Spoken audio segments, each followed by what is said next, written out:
నమస్కారం. ఈరోజు నేను వైఎస్ఆర్ కాంగ్రెస్ పార్టీ తరఫున జగన్మోహన్ రెడ్డి గారు ఆదేశాల మేరకు ఈరోజు తూర్పు నియోజకవర్గ ఎమ్మెల్యే అభ్యర్థిగా నామినేషన్ దాఖలు చేయడం జరిగింది. ఈరోజు ఈ కార్యక్రమానికి పెద్ద ఎత్తున అంతా కూడా కార్యకర్తలు, అభిమానులు తరలి వచ్చి ఒక చరిత్రలో ఎప్పుడు ఇలా నామినేషన్ కూడా వేస్తారనే విధంగా అరిలవ లాస్ట్ బస్ స్టాప్ నుంచి ఇక్కడ వరకు కూడా అసలు ఒక జన సందోహం లాగా వచ్చేసి జన సముద్రం లాగా నాకు కల్పించారు. అన్ని బైక్స్ కానీ కార్యకర్తలు కానీ అసలు విపరీతం, అసలు అంత అద్భుతంగా వాళ్ళంతా సపోర్ట్ చేసి ఈరోజు అంత పెద్ద ఎత్తున తరలి వచ్చినందుకు ముందుగా నా కార్యకర్తలందరికీ, అభిమానులకి నేను చేతులెత్తి నమస్కరిస్తా ఉన్నాను.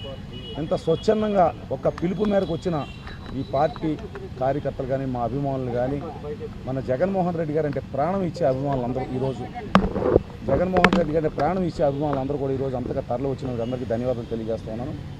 ముఖ్యంగా ఈరోజు ఈ నామినేషన్ ప్రక్రియలో ఈ ర్యాలీ చూస్తూ ఉంటే మేము అత్యధిక మెజార్టీలతో ఈ స్థానం గెలుస్తామని నేను చెప్పగలుగుతా ఉన్నాను. అదేవిధంగా రాష్ట్రంలో జగన్మోహన్ రెడ్డి గారు కూడా ముఖ్యమంత్రిగా అత్యధిక స్థానాలు గెలుచుకుని ప్రమాణ స్వీకారం చేయబోతూ ఉన్నారు.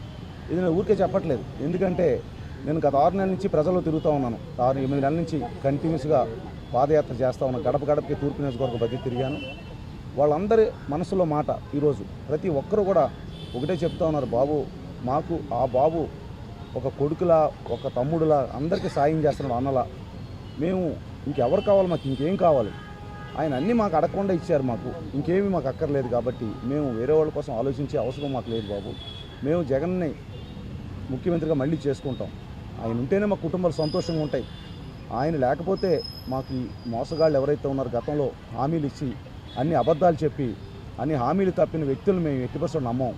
5 సంవత్సరాల్లో ఏదైతే హామీలు ఇచ్చారో, నవరత్నాల పథకాలు పెట్టారో అన్నీ కూడా హామీలు 100% నెరవేర్చి మాకు ఈరోజు సంతోషంగా మా పిల్లల చదువులు కానీ, మాకు ఇల్లులు కానీ, మాకు వైద్యం కానీ, చేయూత కానీ, ఆసరా కానీ, వాహనమిత్ర కానీ, రకరకాల రైతు భరోసా కానీ, ఇవాళ మత్స్యకార భరోసా కానీ, ఇలా ప్రతిదీ ఎంతో సహాయం చేశారు మాకు. ఇవాళ ఆయన వల్ల మా పేదరికం నిర్మూలన అవుతూ ఉంది. పేదలు సంతోషంగా చదువుకుంటూ